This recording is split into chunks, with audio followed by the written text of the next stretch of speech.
Hello students, good morning to all of you.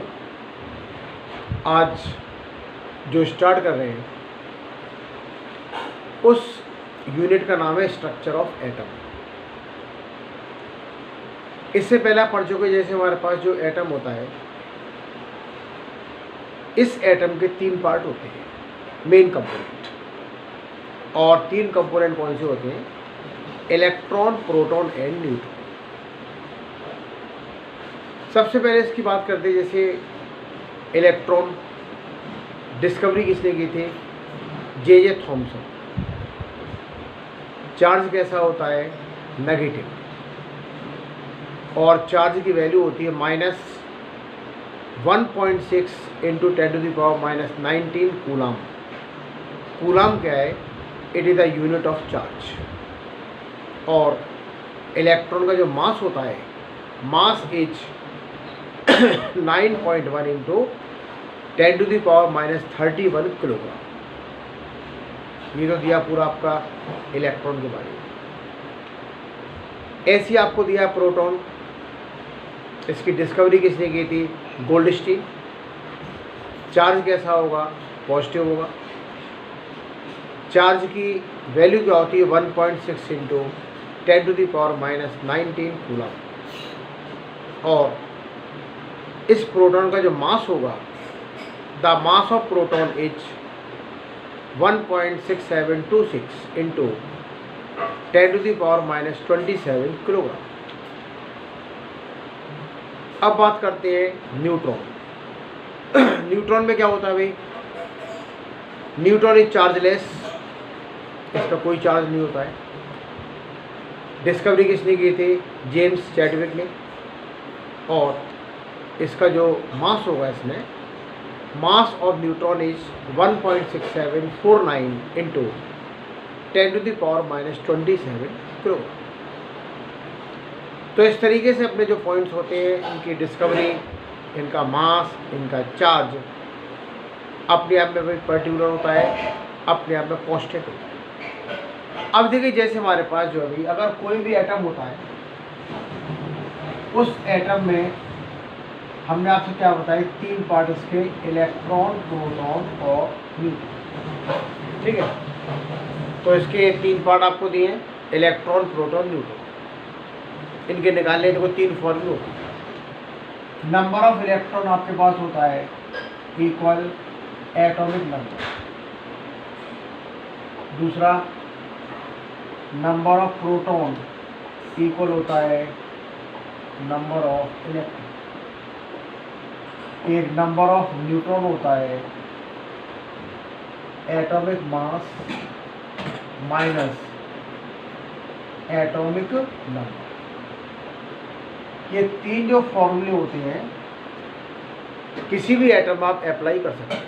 पहला formula, number of electron equal atomic number, number of proton equal number of electron, दूसरा formula है।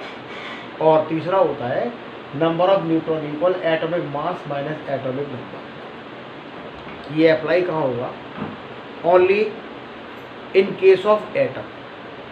अब देखिए example, जैसे कि हमने आपसे लिखा 11 सोडियम 23, ये इसका एटॉमिक नंबर है और ये इसका क्या है?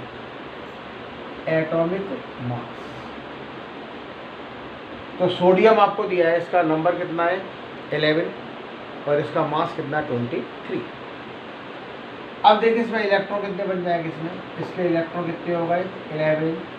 प्रोटॉन कितने हो गए? 11। और न्यूट्रॉन 23 माइनस 11 इक्वल 12। तो इन 3 फॉर्मूले से आप किसी भी एटम के अंदर we can find out the number of electron, proton and the neutron.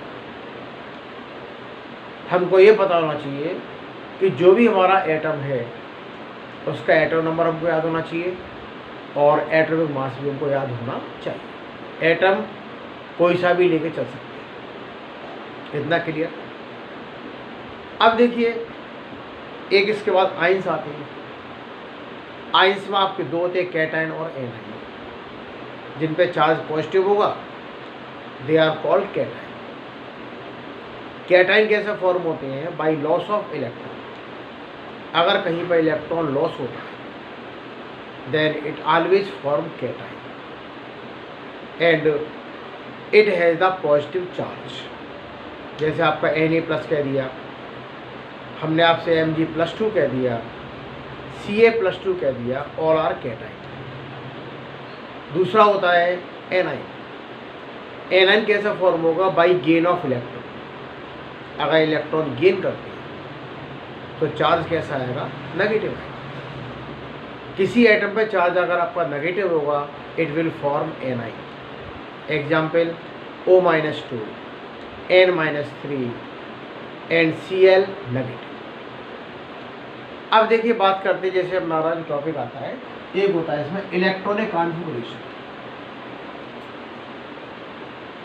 Electronic configuration या इसमें ये ध्यान रखना है इसमें यहाँ पर कि मैक्सिमम नंबर ऑफ इलेक्ट्रॉन कितने बढ़ते हैं? 2n²।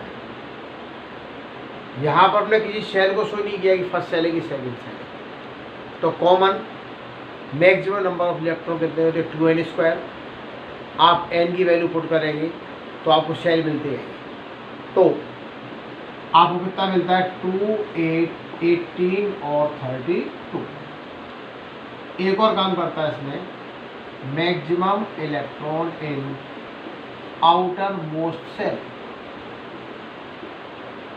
आउटर मोस्ट सेल में कितने होते हैं? Maximum electron 8। ये 2 पॉइंट आपको फॉलो करने इन द इलेक्ट्रॉनिक कॉन्फ़िगरेशन। पहला पॉइंट क्या है? मैक्सिमम इलेक्ट्रॉन कितने होते हैं? 2n² होते हैं।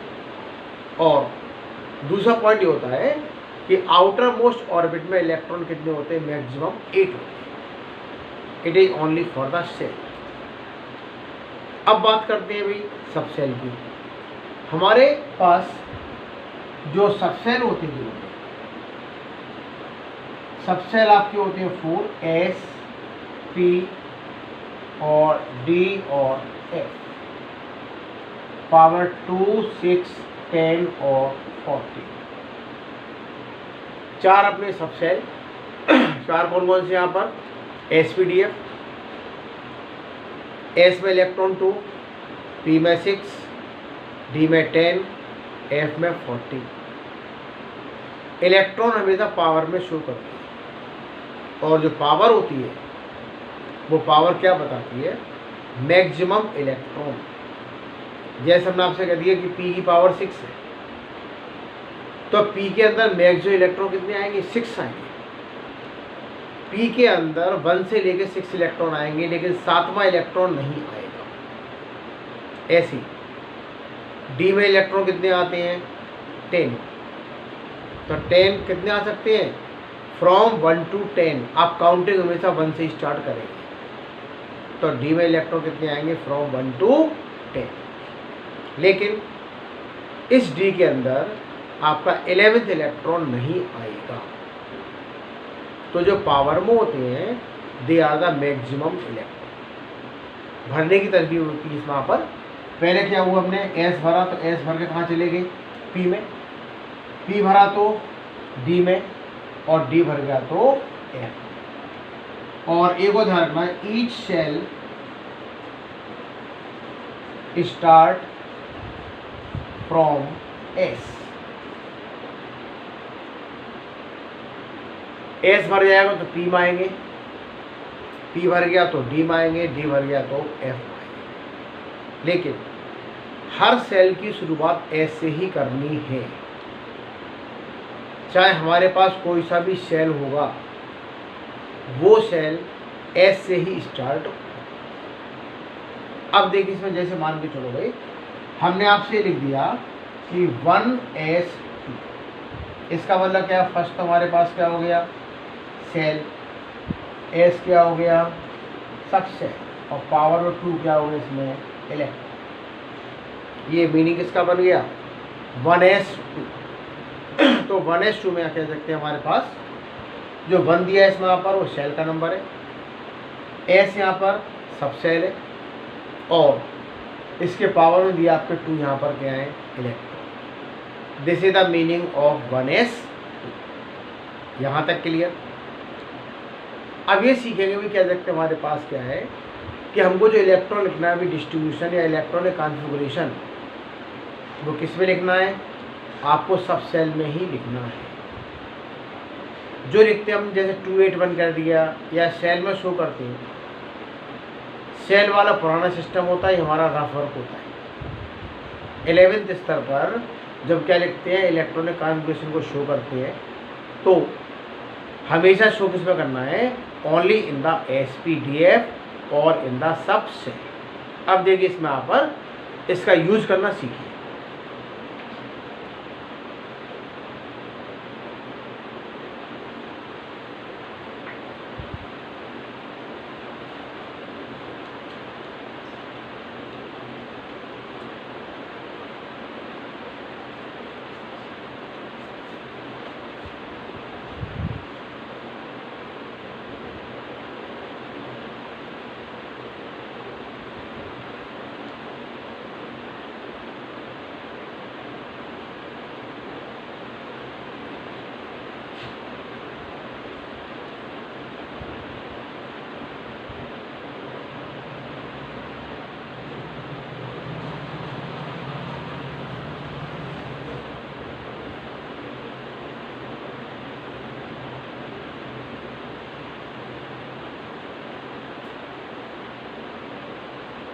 जैसे हमसे आपसे कह दिए कार्बन, तो आपका नंबर 2,4 हो गया।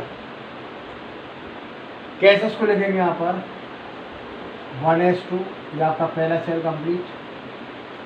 सेकंड पाई तो कितना हो गया 2s2 और 2p। आपको पावर प्लस करनी है यहाँ पे इसमें, तो 2 और 2 कितना हो गया 4। तो आपको सेकंड सेल में कितने इलेक्ट्रॉन मिल जाएंगे यहाँ पे, इसमें आपको 4। हर सेल की शुरुआत एस से ही करनी है। एक और देखिए एग्जाम्पल, हमने आपसे लिखा कैल्शियम, तो इसका नंबर 20 और 2882, ये आपका रफ वर्क है। और फेयर वर्क क्या होगा SPDF। कैसे इसको लिखेंगे यहाँ पर भाई 1s2 2s2 2p6, आपका सेकंड हो गया। अब किस पर आओगे थर्ड पर, तो क्या लिखेंगे 3s2 3p6 और लास्ट वाला 4s2। एक और चीज ध्यान रखना, जैसे हमारे पास क्या है 1 2 3 4, तो लास्ट का नंबर कौन सा आएगा हमारे पास, कह सकते हैं लास्ट का 4th नंबर आएगा। एक और देखें, हमने आपसे कह दिया अभी 31 किसका लिखा गैलियम, तो 2 8 18, 3, ये आपका डिस्ट्रीब्यूट हो गया। इश्यू आप किसमें चेंज करेंगे सबसे, देखो क्या बनेगा इसका 1s2 पहला कंप्लीट, इसके बाद 2s2 2p6 आपका दूसरा भी कंप्लीट हो गया।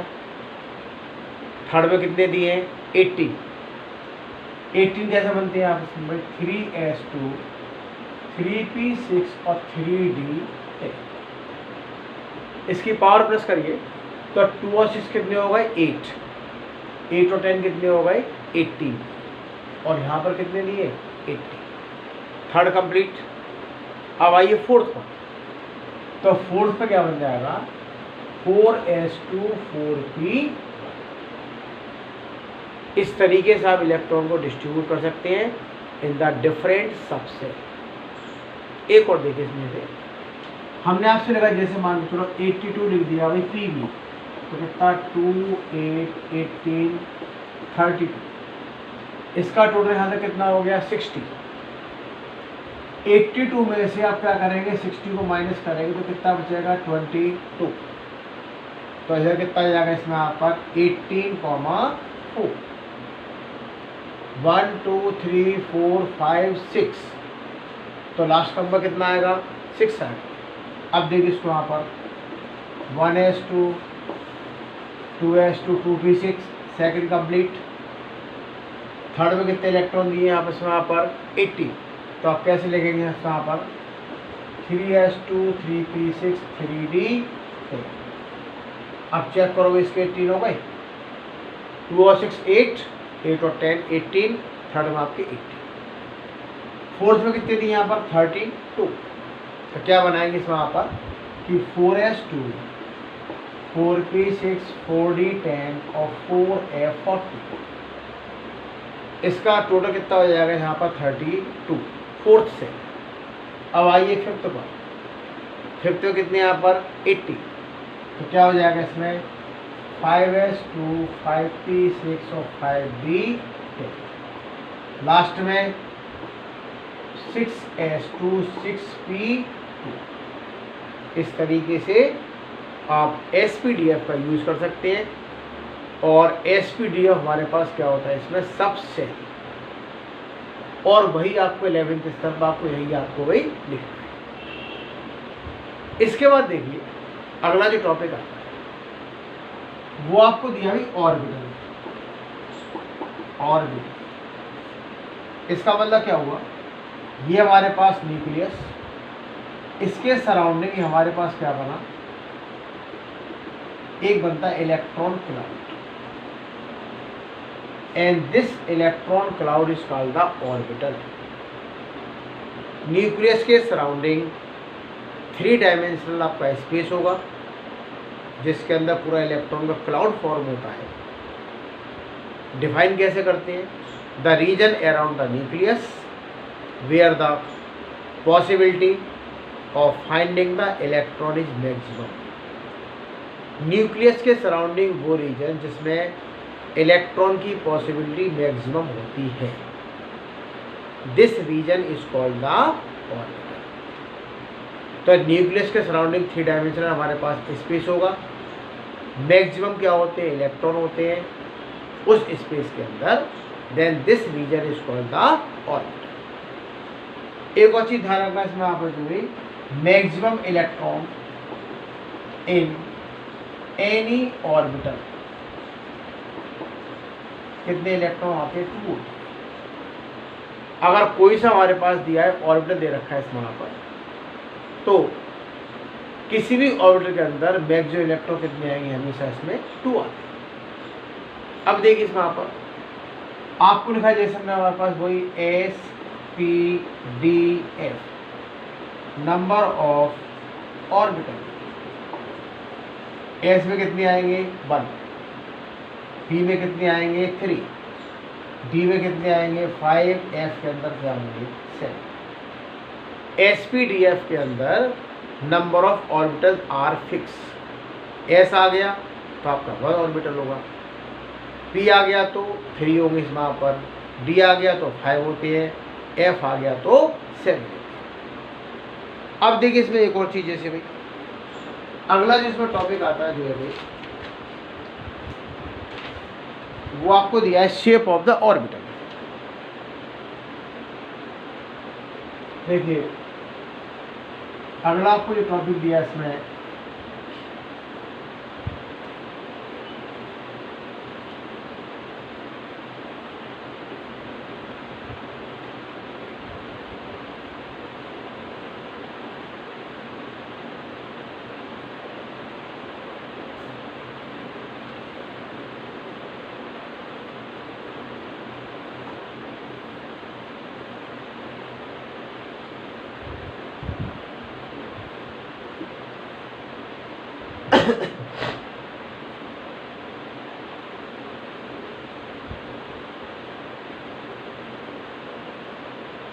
अगला जो हमारे पास टॉपिक आता है इसमें जैसे शेप ऑफ द ऑर्बिटल। जैसे आपके पास S दिया गया, S के अंदर क्या होगा 1 ऑर्बिटल, ठीक है, और इसकी जो शेप बनती है इसमें आता वो कौन सी कहलाएगी इसमें स्फेरिकल। तो S की अब जब शेप बनाएंगे यहाँ पर तो शेप कैसी बनती है इसकी स्फेरिकल। क्या किया इसमें, जैसे एक स्फेयर को ड्रॉ किया, यह आपका एक्स हो जाएगा इसमें यहाँ पर, यह आपका वाई एक्सिस, और ये हो जाएगा इसमें यहाँ पर जेड एक्सिस। 3 एक्सिस शो करते हैं। ये शेप आपकी 1s की है, ये शेप आपकी 3s की है। अगर कोई सा भी s आ गया तो उस s की शेप कैसी कह सकते हैं? It is called the spherical in the shape. ऐसी देखिए यहाँ पर भाई आपको दिया है p ऑर्बिटल इसमें यहाँ पर, तो p में क्या होते हैं आपके? होते क्या देखते हैं? 3 ऑर्बिटल। इसके नाम याद कर लो, px, py और pz। 3 इसके क्या होते हैं इसमें कह सकते हैं हमारे पास नाम होते हैं। इसकी जो शेप बनती है इसमें आपको कह सकते हैं, इस शेप का नाम होता है इसमें यहाँ पर भाई डम्बेल। देखिए तो ये कौन सी कहलाएगी इसमें आपस में? Dumbbell shape. कितना क्लियर? अब क्या करना है भाई? आपको डम्बेल फॉर्म करना है, जिसमें x लिया इसमें यहाँ पर, ये आपका y लिया इसमें और ये लिया आपस में z। तो क्या बन जाएगा इसमें यहाँ पर? ये शेप बन जाएगी px की। अब क्या करोगे? कह सकते हैं भाई जैसे भाई आप जिस एक्सिस के ऊपर बनाएंगे वो इसका क्या बन जाएगा? नाम। x के ऊपर बनाए तो px हो जाएगा, y के ऊपर बनेगा तो क्या होगा? py हो जाएगा, और z के ऊपर बनेगा तो नाम हो जाएगा pz। इस तरह 3 शेप को ड्रॉ कर सकते हैं। अब बात करते हैं जैसे हमारे पास d ऑर्बिटल, d में कितने होते हैं? 5। नाम इसके याद कर लो, dxy, dyz, dzx, dx² minus y² और d इसमें z। इसके नेम भी क्या होते हैं? फिक्स होते हैं। 5 दिए इसमें क्या होते हैं? ऑर्बिटल होते हैं, dxy, dyz, dzx, dx² minus y² dz²। अब देखिए सुनिए, इसके अंदर जो हमारे पास आता है जैसे इसकी जो शेप होती है उस शेप का नाम होता है डबल डम्बेल। अगर आप 2 इसमें डम्बेल को फॉर्म कर देंगे तो शेप कौन सी कहलाएगी? Double dumbbell. जैसे हमको बनाना भी एक्स वाई का, हमने क्या माना? x, इसको माना y। एक डम्बेल आपका ये बन गया भाई पहला डम्बेल। दूसरा डम्बेल क्या बन जाएगा इसमें? ये बन जाएगा, नाम हो जाएगा dxy। इस तरीके से आप 5 शेप को ड्रॉ कर सकते हैं। It is the topic of the shape of the orbital. f के अंदर 7 ऑर्बिटल, शेप का नाम होता है कॉम्प्लिकेटेड, जिसको ड्रॉ करना पॉसिबल नहीं। अब देखो भी अगले टॉपिक पर आते हैं, और उस टॉपिक का नाम आता है एक और देखिए इसमें जो है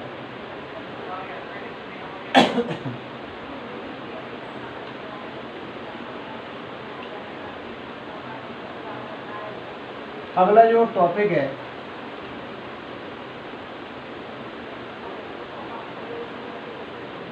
उसका नाम होता है हाइजेनबर्ग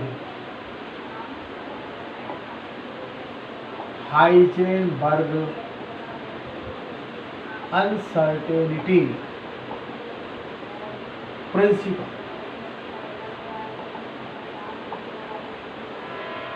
तो अगले जो टॉपिक का नाम दिया है वो आपको दिया है Heisenberg uncertainty principle. Heisenberg name of the scientist, uncertain माने नॉट डेफिनिट। इनका प्रिंसिपल क्या था? It can not be find out the position and momentum of electron simultaneously. Electron की पोजीशन, इलेक्ट्रॉन का मोमेंटम, दोनों को एक साथ कैलकुलेट करना पॉसिबल नहीं है। It is impossible to find out the position and momentum of electron simultaneously. इसका मतलब क्या हुआ? इलेक्ट्रॉन की पोजीशन अनसर्टेन, इलेक्ट्रॉन का मोमेंटम अनसर्टेन। तो इसकी एक फॉर्म बनती है, इसमें कह सकते हो फॉर्म क्या होगी?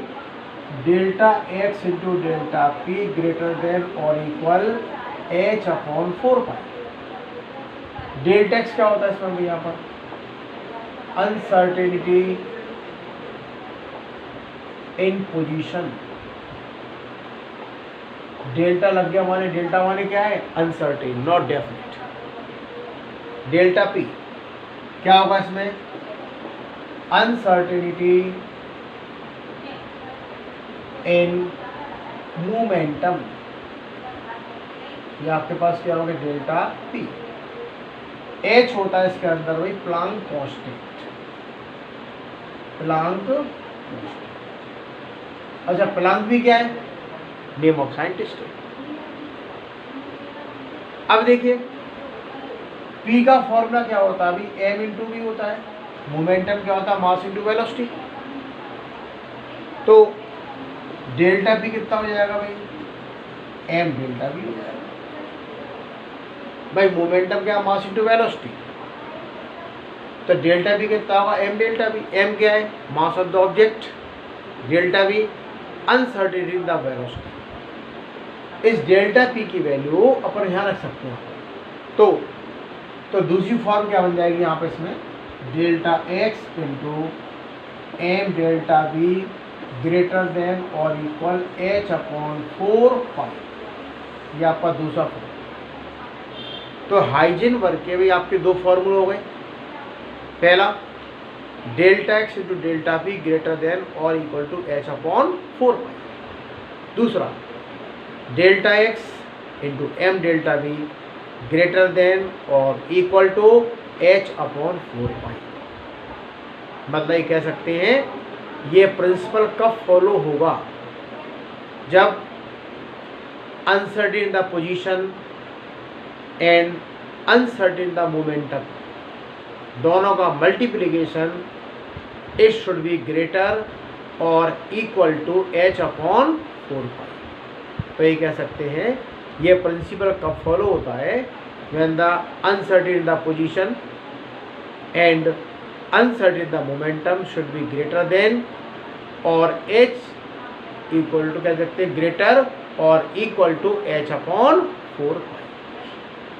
एक चीज ध्यान रखना, जो हमारे पास प्लांक कांस्टेंट आती है इसमें पर, इसकी वैल्यू कितनी होगी, 6.6 इंटू 10⁻³ जूल सेकेंड। जो हमारे पास प्लांक कांस्टेंट होता है इसकी वैल्यू क्या होगी, 6.6 इंटू 10⁻³ जूल सेकेंड। इतना ही आज पहले इसको आप रिवाइज करें।